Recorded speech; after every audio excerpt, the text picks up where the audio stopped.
Não há ninguém fiel como o Senhor. Apegue-se a Ele e deixe que Ele guie os seus passos. Bem-vindo ao Rocking Chair. Hoje, vamos permutar sobre Gênesis capítulo 4. Eu te encorajaria a pausar o vídeo e ler Gênesis capítulo 4.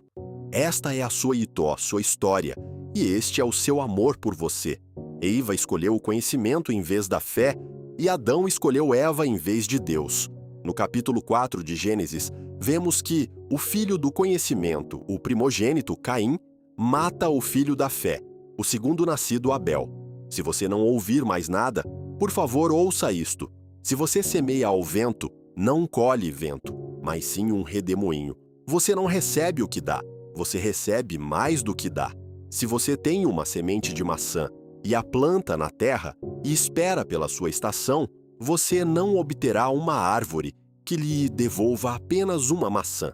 Você obterá uma árvore com centenas de maçãs que produzirá essas centenas de maçãs por décadas. Então, uma pequena semente lhe dá maçãs por décadas.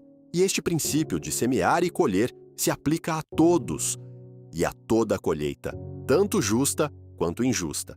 Eva duvidou de Deus e fez com que Adão e ela mesma pecassem ao escolher o conhecimento em vez da fé. E vemos que até mesmo em seus filhos agora, no capítulo 4, ela deve colher as decisões que tomou no jardim. Caim nasce primeiro e Abel nasce depois. Caim trabalhava a terra e Abel cuidava dos rebanhos. Caim foi rejeitado e Abel foi aceito. O primeiro será o último e o último será o primeiro. Adão foi o primeiro e Cristo foi o segundo. E Cristo foi preferido a Adão. Esaú foi o primeiro e Jacó foi o segundo.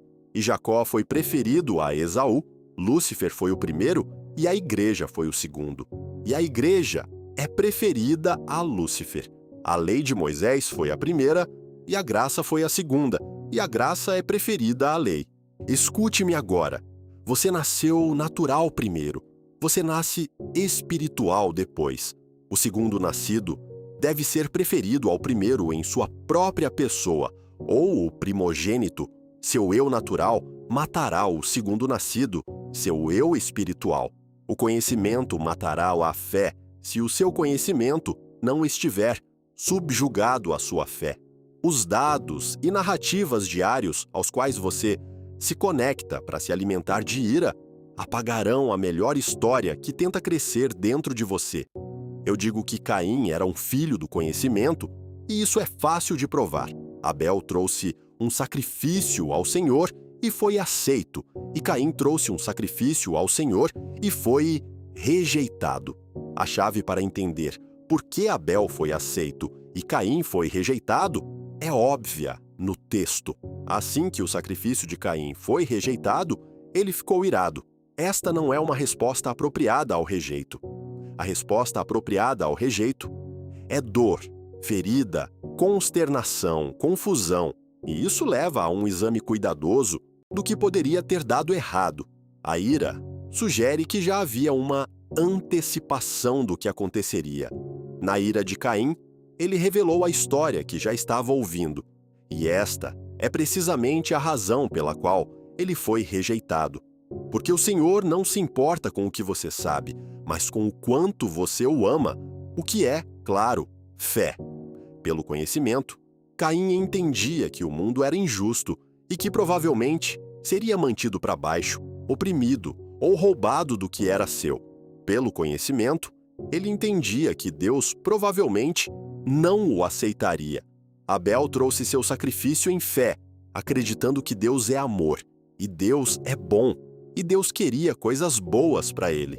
O que acho tão interessante nesta narrativa, esta narrativa antiga, é que naquele tempo não havia mídia tradicional, enchendo Caim de ira sobre o que outro grupo de pessoas estava fazendo para sabotá-lo.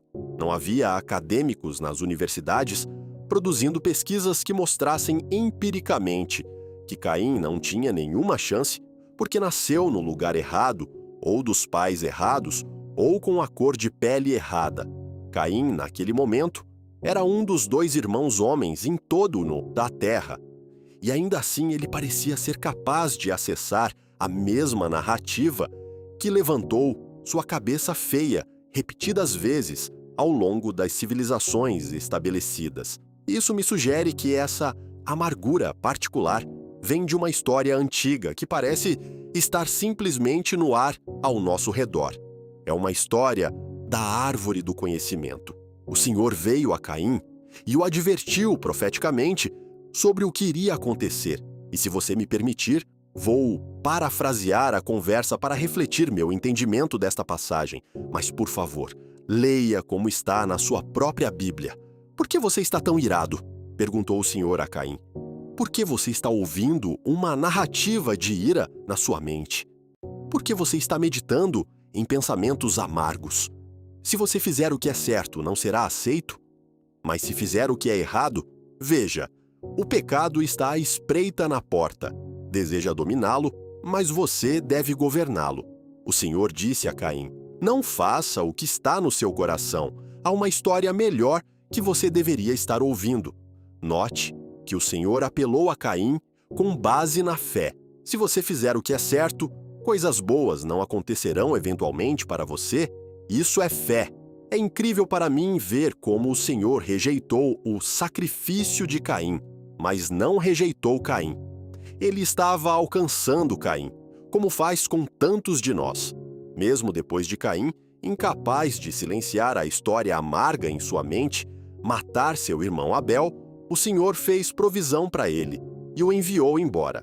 Há uma segunda profecia do Messias encontrada no capítulo 4, e é quando o Senhor admoesta Caim por matar seu irmão. Depois de ouvir o castigo que teria que suportar, Caim respondeu ao Senhor: meu castigo é maior do que posso suportar. Segundo o Midrash dos rabinos, isso foi arrependimento. E também uma pergunta. Caim estava perguntando ao Senhor se ele carregaria seu pecado por ele, porque era demais para ele suportar.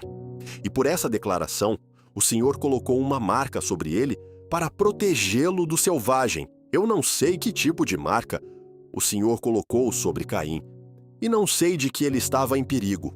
Tudo isso é antes do dilúvio, e há todo tipo de especulação sobre as criaturas que vagavam pela terra naquele tempo, assim como os anjos caídos que ainda não estavam confinados. Mateus 5, 21 a 24 diz: vocês ouviram que foi dito aos antigos: não matarás, e quem matar estará sujeito a julgamento. Mas eu lhes digo que qualquer um que se irar contra seu irmão estará sujeito a julgamento. E qualquer um que disser ao seu irmão, raca, será culpado diante do tribunal. E qualquer um que disser, tolo, estará em perigo do fogo do inferno. Portanto, se você estiver apresentando sua oferta no altar e ali lembrar que seu irmão tem algo contra você, deixe sua oferta ali diante do altar. Vá primeiro reconciliar-se com seu irmão. Então volte e apresente sua oferta. Se você é cristão, ouvindo o som da minha voz, e se encontra em uma circunstância difícil, pela qual você orou e orou sem resposta de Deus, eu o encorajaria a investigar seu próprio coração para ver se há alguma animosidade ou rancor contra outra pessoa, porque a Escritura nos ensina que Deus se recusará a ouvi-lo até que você faça as pazes ou perdoe o indivíduo que o ofendeu. Assim como ele rejeitou o sacrifício de Caim, porque ele tinha um problema com Abel. Encha seu coração de amor e tudo o mais se tornará insignificante em comparação. Este é o Rocking Chair e você está ouvindo minhas permutações. Na próxima semana, mergulharemos em Gênesis capítulo 5. Quem quiser ser meu discípulo deve tomar sua cruz e seguir-me. Quem quiser salvar sua vida, a perderá. Mas quem perder sua vida, por mim, a encontrará. Suas ternas misericórdias são novas a cada dia. Seu amor nunca falha. Não há ninguém fiel como o Senhor. Ele é um verdadeiro amigo, que permanece mais próximo do que um irmão. Esta é a sua história, e este é o seu amor por você.